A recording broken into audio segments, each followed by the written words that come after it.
Naranasan mo na ba yung pakiramdam na natutulog ka ng mahimbing sa isang biyahe sa eroplano, tapos bigla ka na lang magigising dahil sa isang napakatinding turbulence, biglang bumabagsak yung eroplano? Nako, nakakahilo yon. Sobra. Umaalog yung lahat ng gamit sa cabin, tapos nakakaramdam ka ng matinding pag-ikot ng sikmura kasi alam mong sa mga sandaling iyon, wala kang kahit anong kontrol. Narakapit ka lang sa seatbelt mo at naghihintay. Totoo yan. Ang hirap kalimutan ng ganyang pakilamdam. Kapag yung puwersa na ng kalikasan ng kumikilos, tulad ng matinding hangin na bumabangga sa eroplano, bigla nating nararamdaman kung gaano tayo kaliit. Yung ilusyon natin na kontrolado natin ang paligid, biglang nawawala. Nawawala talaga. Kaya isipin mong senaryong yun. Tapos tanggalin mo yung seatbelt, yung makabagong eroplano, pati yung radar. Ilagay mo yung sarili mo sa isang maliit na kahoy na bangka, madilim, gabi, at nasa gitna ka ng isang maunos na dagat na parang lalamunin ka ng buo. Yan ang eksenang sinisirin natin ngayon sa ating deep dive reading. Napakagandang simula niyan. Di ba? Kasi may hawak tayo dito sa isang napakadetalyadong curriculum. May mga study guides, teacher briefings, quizzes, at iba pa.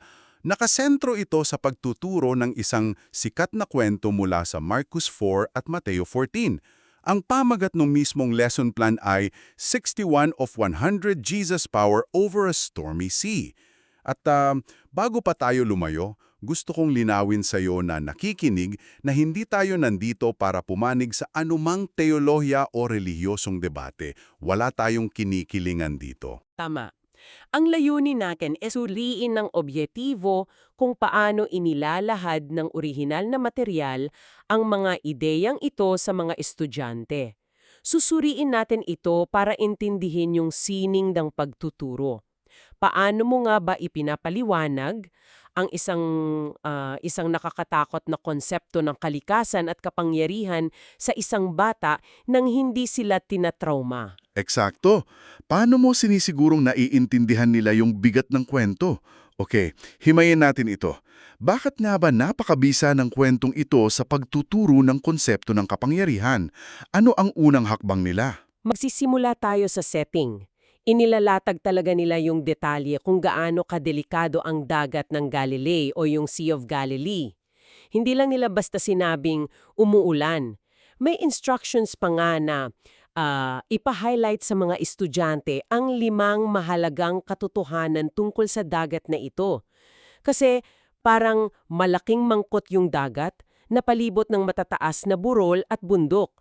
Kaya mabilis magbago yung panahon doon. Oo, kapag yung malamig na hangin mula sa bundok, biglang bumaba at bumangga sa mainit na hangin sa ibabaw ng tubig, nagkakaroon ng tinatawag na violent downdrafts. Kaya bigla na lang may sasabog na bagyo kahit maaraw pa kanina. Kaya pala kahit yung mga mangingisdang, yung sanay na talaga doon, sobrang natakot. Tapos, para maipaliwanag itong panganib na ito sa mga bata, may nakita akong isang nakakatuwang batalya dito sa mapagkukunan natin. Gumagamit yung lesson ng isang weather forecast puppet script. Isang puppet script? Oo, puppet talaga. Imagine, nagtuturo ka ng isang life or death situation gamit ang puppet. Sabi ng puppet dito, itatranslate ko sabi niya, umiihip ba ang hangin? Umiihip pababa sa mga burol at tumatakbo patawid sa dagat, lumilikha ng mapapanganib na mga alon na hindi mo pa nakikita at napakadelikado ng mga alon na iyon. Ang nakakabighani rito ay kung paano ito gumagana sa isip ng bata. Tinatawag yan sa edukasyon na lowering the affective filter.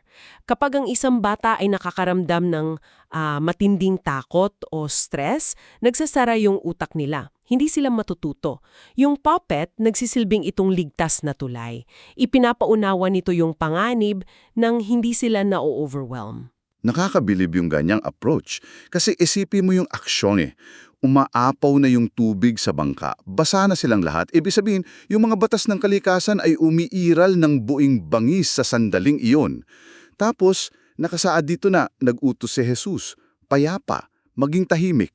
Naiisip ko dito, parang merong nakakabingging speaker ng kalikasan na tumutugtog ng sobrang lakas tapos may nagpindot na mute button, bigla ang katahimikan. Walang fade out, pam! Tahimik agad. Ang galing ng mute button na analohiya. Kasi hindi lang ito simpleng paghupa ng bagyo.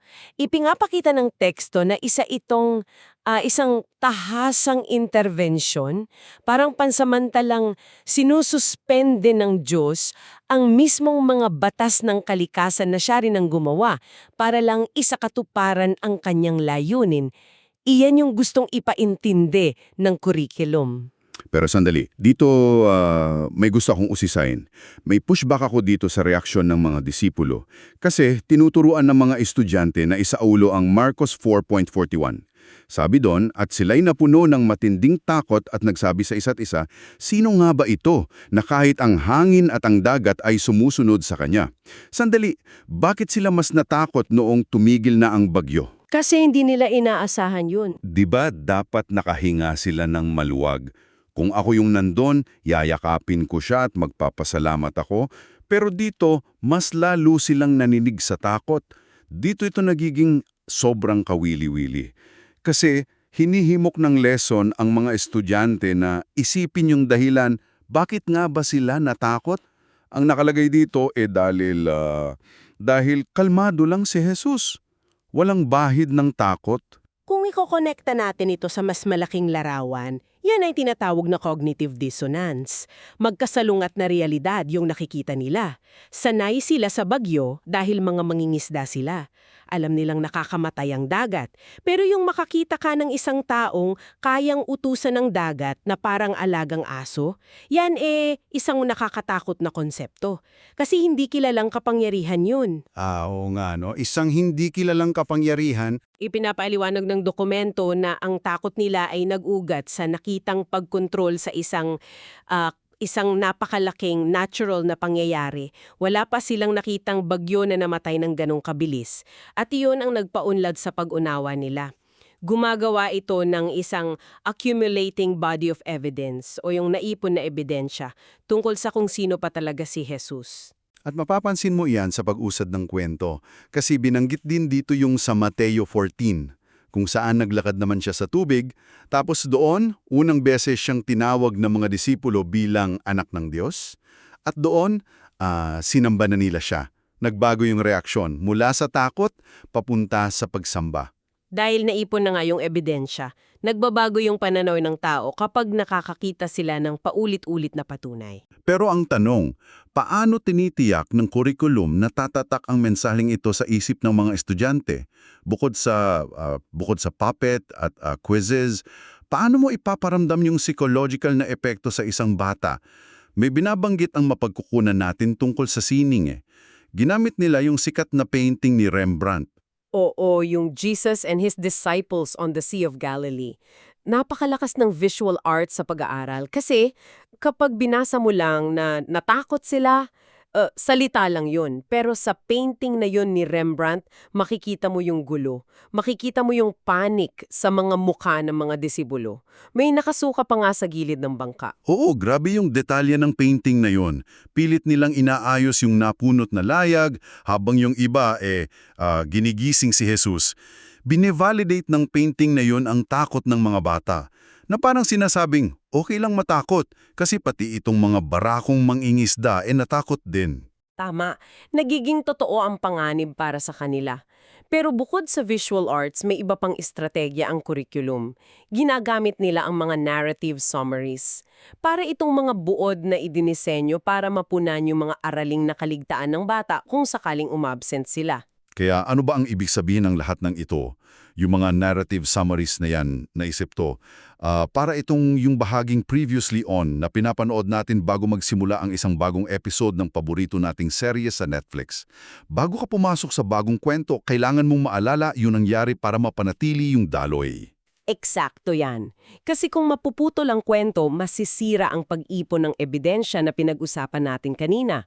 Kaya may mga chronoviable cards din silang ginagamit. Inilalarawan ito sa material bilang mga Velcro tools. Velcro tools? Wait, Bakit Velcro? Dahil idinidikit nito ang mga mahalagang impormasyon sa isipan ng bata para sa patuloy na pagbabalik-aral. Nagdadala ito ng isang mahalagang katanungan eh. Paano ba nagiging tulay ang mga kagamitan ito upang maramdaman ng estudyante ang bigat ng isang sinaunang karanasan? Siguro dahil sa paulit-ulit na pagkapit ng impormasyon sa utak nila. Parang yung kawit at yung sinulid sa Velcro, kapag pinagdikit mo, ang hirap ng tanggalin. Lalo na't kumukonekta iyon sa sarili nilang mga emosyon. At dyan tayo papunta sa pinakamahalagang bahagi ng lesson plan. Hindi lang ito nagtatapos sa simpleng pagmemorya ng mga katotohanan o ng kasaysayan, hindi lang ito history test. Hindi talaga. Kasi yung buong aralin, tinutumbok nito ang emosyon ng mag-aaral. Tinatanong sila tungkol sa pinakamatinding acts of nature na nasaksihan nila mismo.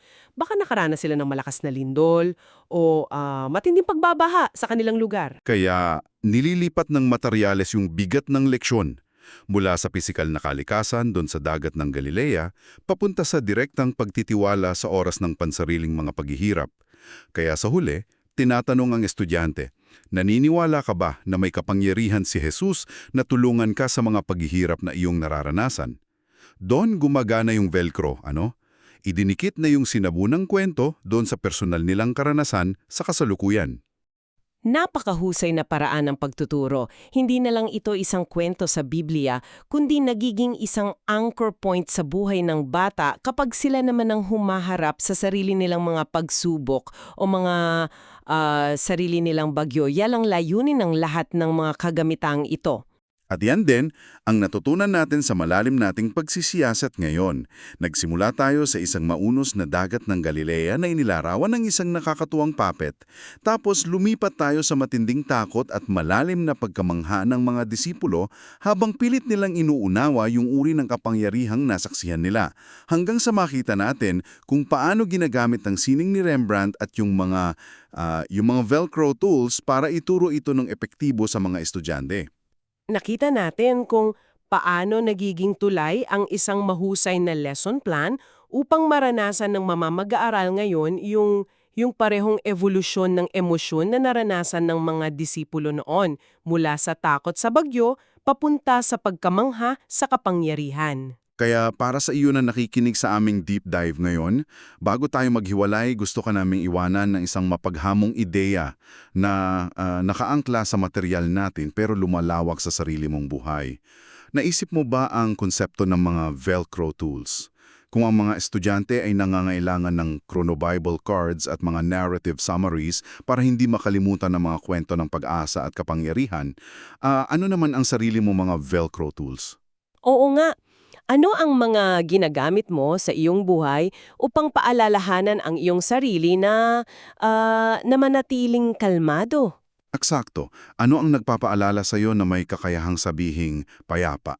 Maging tahimik kapag ang mga hindi inaasahang bagyo ng buhay ay biglang bumugso sa iyo. Pag-isipan mo yan. Maraming salamat sa pagsama sa amin sa malalim na pagtalakay na ito. Patuloy na mag-aral at patuloy na mag-usisa.